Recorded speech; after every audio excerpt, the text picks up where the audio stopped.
Hi everyone, this is Liz. I'm renovating an 18th century timber frame cottage. If you are new to the channel, welcome. I'll link the cottage renovation playlist for you. And if you've been following the renovation, I'm so happy you're joining me again. I can't wait to show you everything that has happened. Last time you joined me at the cottage, the second floor had a ceiling, but no more. We have started opening up the rooms towards the roof. Let's climb up to the attic and I'll show you. We have started removing the floor insulation, and even some of the floorboards here. You can look downstairs into the two rooms on the second floor now.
So here are the next steps.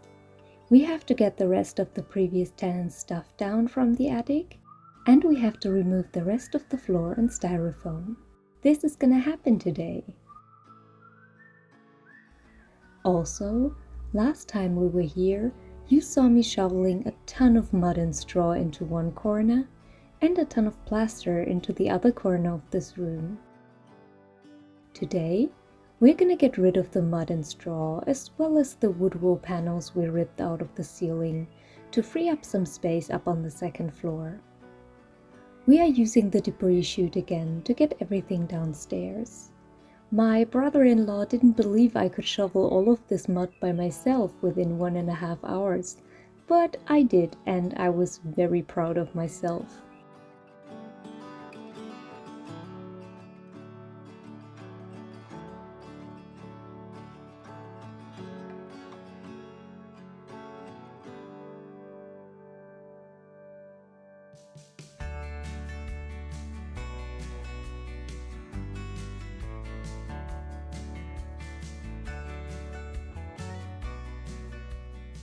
In the meantime, the boys got the rest of the stuff down from the attic. Also, while I did manage to shovel the entire pile, I woke up the next morning with aching muscles that felt as if someone was sitting on my chest. Breathing was a lot of fun, and laughing was even funner.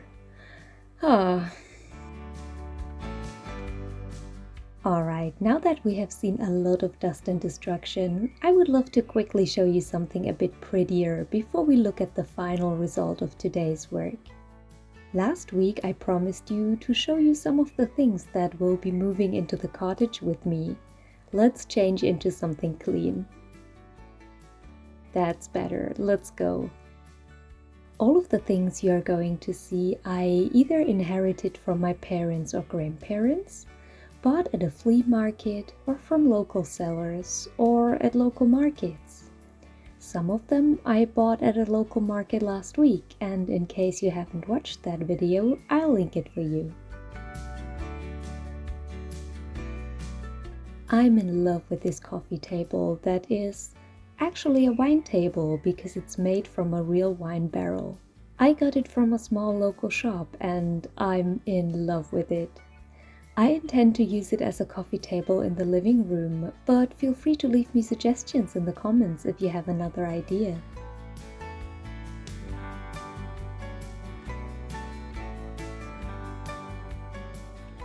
The next one is a small decor item. I found this hourglass at the market last week. To be honest, I don't even know which time span it measures, but it looks amazing and I think it fits into a cottage perfectly.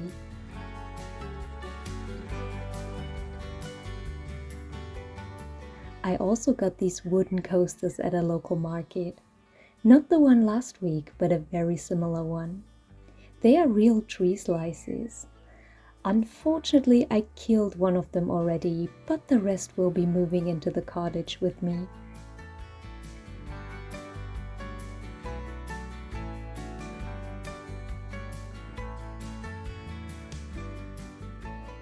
These candle holders were handmade by a local craftsman from my hometown. I bought them during our medieval town fair, and it fills me with happiness to have something that was handmade by someone from my community. They were also so affordable, it makes me believe he really just did it for fun and not to make money. Please let me know where I should place them in the cottage, because I have no clear vision for them yet.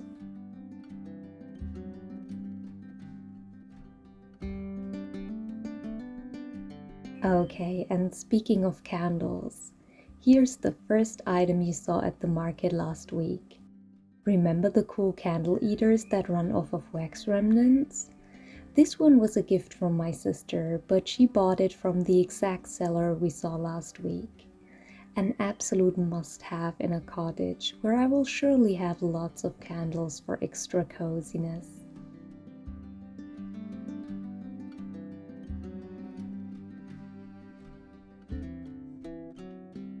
This tiny antique dresser has the cutest backstory. I went to pick up something else I bought from a private seller and he asked me if I was interested in it. I didn't actually need it, but he told me it belonged to his mom, who had passed away recently and whose birthday was this exact day I was there. It also fit into my trunk perfectly, so I picked it up. And even though I never planned to pick it up, this tiny dresser has become one of my favorite pieces of furniture.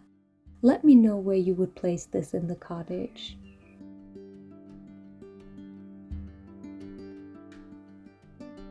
Alrighty, remember the antique market from last week? I got this cutie. It's an antique Biedermeier vanity mirror. It has a drawer for some jewelry, and I love the look and the structure of the wood.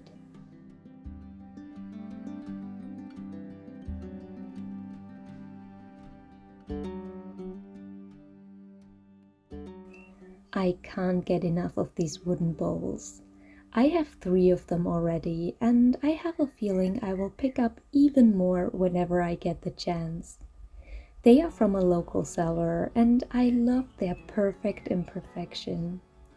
I use them for everything from fruit to house keys.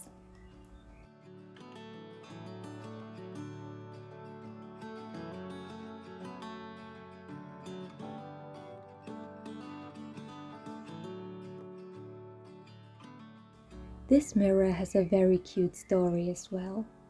I bought it secondhand over the internet, and when the seller told me her address to pick it up, I realized the place was my dad's childhood home, which he had sold 40 years ago. So I took my dad with me to pick up the mirror. The seller allowed us into her home, and we could have a look around to see what the house looks like now after renovations. It made my dad super happy, and I found it super interesting as I had never seen the house from the inside. Every time I look at this mirror, I remember this day and this lucky coincidence.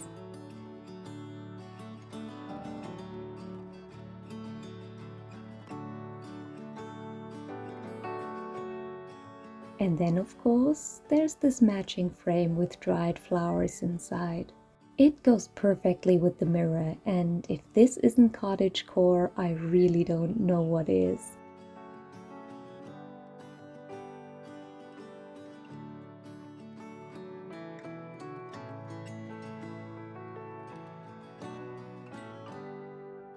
Remember the wooden vases from last week?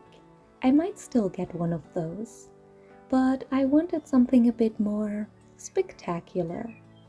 I'm in love with this vase. It's molten glass poured over a tree root to create this masterpiece of a vase. I couldn't walk past this and might even get more of those. This stunning bouquet of dried flowers was a gift from my sister. Because the flowers are dried, the bouquet lasts long enough to move into the cottage with me.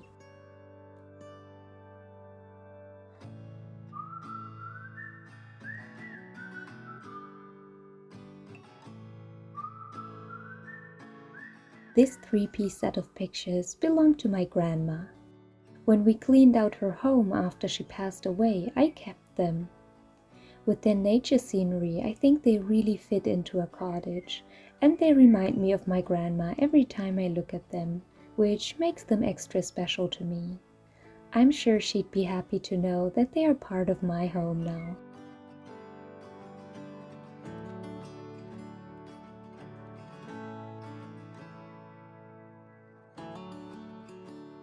I do not have a real plan for lighting in the cottage yet.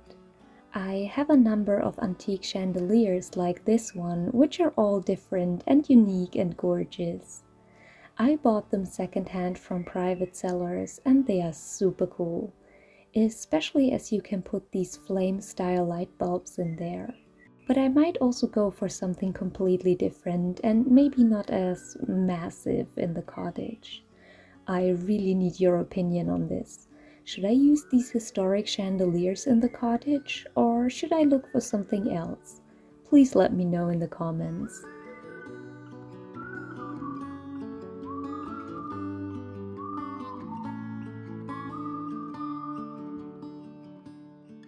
Here's another market find. These are hand-woven linen napkins. I generally don't use disposable napkins in my home for sustainability reasons, so I got linen ones. Not only are they extremely beautiful, they can also be washed at a higher temperature, which makes them a hygienic alternative to paper napkins. I know in some countries washing at higher temperatures is not really a thing, but here in Europe it's common and fabrics such as linen are perfectly suitable for it.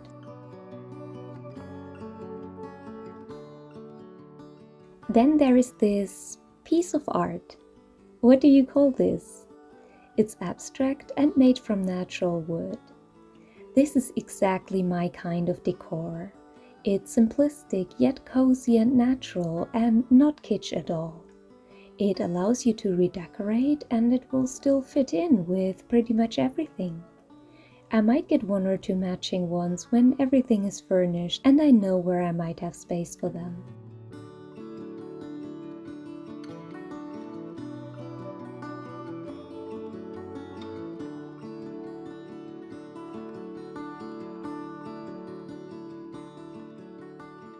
And last but not least, I'd like to show you these bee pillows. I love bee prints. It's such a cozy cottage style print. I got these pillows as well as some fabric with the same print. My mom made a table runner and placemats from the same fabric, as well as this wicker chest, whose lid is covered with the same bee print fabric. Isn't that cool? It's great for storing things such as blankets or Christmas decorations.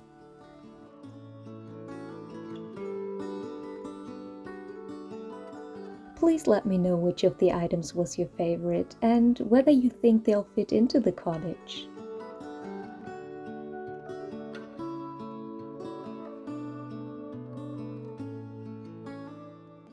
Alright, let's head back to the cottage and see what the ceiling on the top floor looks like now.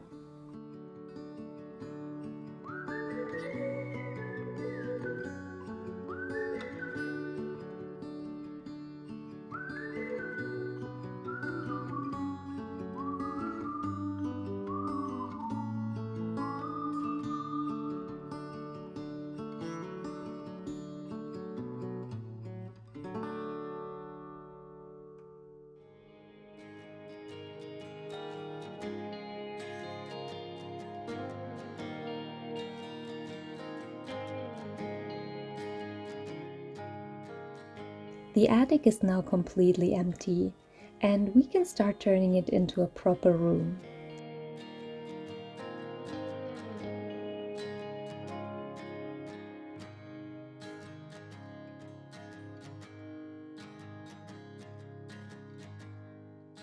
We will be adding 2 extra windows over here and over here to get more natural light up here.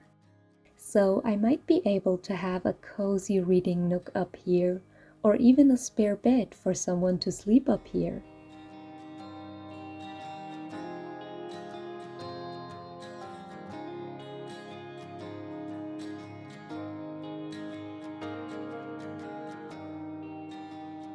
The next step is to fix the vapor barrier and tape the pieces together. Then it's time to add the insulation. We will then cover the walls with plasterboard. In the end, the wooden beams will still be visible and the walls will be white and insulated. We'll have a beautiful light open space up here.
It's been a long day.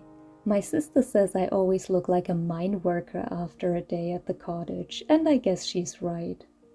Although all my muscles ache, I feel such a deep sense of happiness and fulfillment after each day, knowing I am working towards my dream. Which parts of the renovation are you most curious about? Let me know in the comments and I'll make sure to film a video about it.